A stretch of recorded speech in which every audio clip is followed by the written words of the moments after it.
So, what does everyone have in common, from college students to chefs to royal families to blue collar class working people?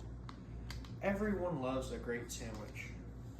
According to National Sandwich Day survey, 50% of Americans have at least one sandwich a day. That's a lot of sandwiches.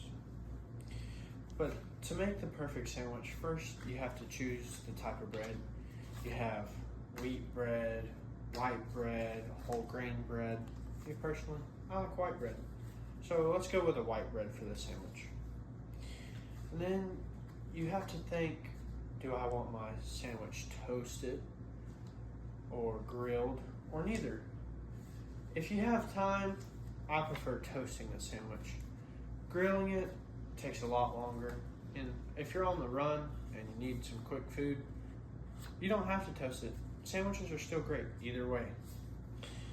But let's go with toasting the sandwich for the perfect sandwich. But once the bread is ready, we want to talk about the toppings. Now, what makes a great topping? We'll get to that. First, you want to start with the spreads of the sandwich.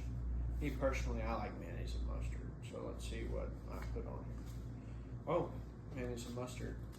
We're gonna take a butter knife, dip out the mayonnaise, spread it on the bread. Then after we spread on that, we're gonna spray some mustard on there and put the two breads together and peel it apart. That's a little secret to have an even spread on the mustard.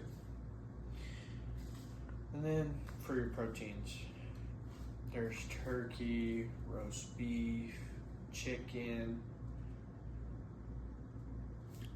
We can do without roast beef and chicken.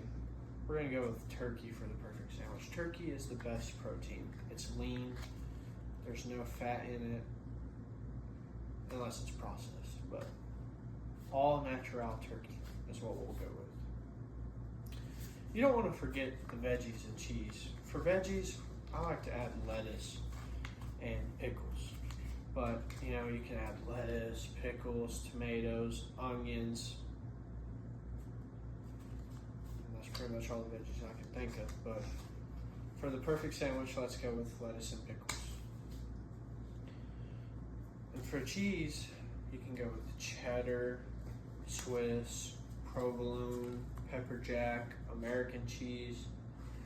I like American cheese. It just makes the sandwich the perfect amount of creaminess to pair with the freshness from the fruits and vegetables I talked about earlier. And for the finishing touches, what I like to do is, after all that's on my sandwich, I like to cook me a little bacon up. There's adds nothing more than a fresh, crisp and crunchy bacon, not the soft stuff. Soft bacon's not good. Whoever told you that is a liar. We're gonna go with some crunchy bacon here. For the crunchy bacon, you wanna do it just where it's not black, but it's, right at the edge of dark red and black. You're gonna cut that bacon in half and you're gonna put it on that sandwich. 2 pieces, you cut it into 2 pieces and make it 4 pieces. After you get that on the sandwich, your sandwich is done, but we're not done, because for the finishing touches, we're gonna add some salt, some pepper, some garlic, some herbs, some Cajun seasoning. Gotta throw Cajun on everything, especially garlic. You gotta add garlic to everything.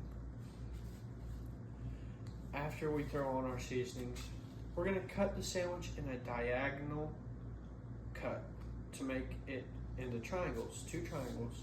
And we're gonna plate that up real nice. We're gonna lay one sandwich like this and the other across the top of it to make it look gourmet. And then we're gonna put some chips around it. You can do Doritos, Lay's, Pringles, Cheetos, Hot Cheetos, Takis, Funyuns. But my favorite of all time is Misfits jalapeno chips. You're gonna put, a nice handful and a half of Misfits around that. And you could serve that at any restaurant and charge $20 for it.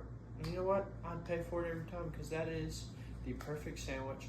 And I hope y'all learned something today about the perfect sandwich. Thank you.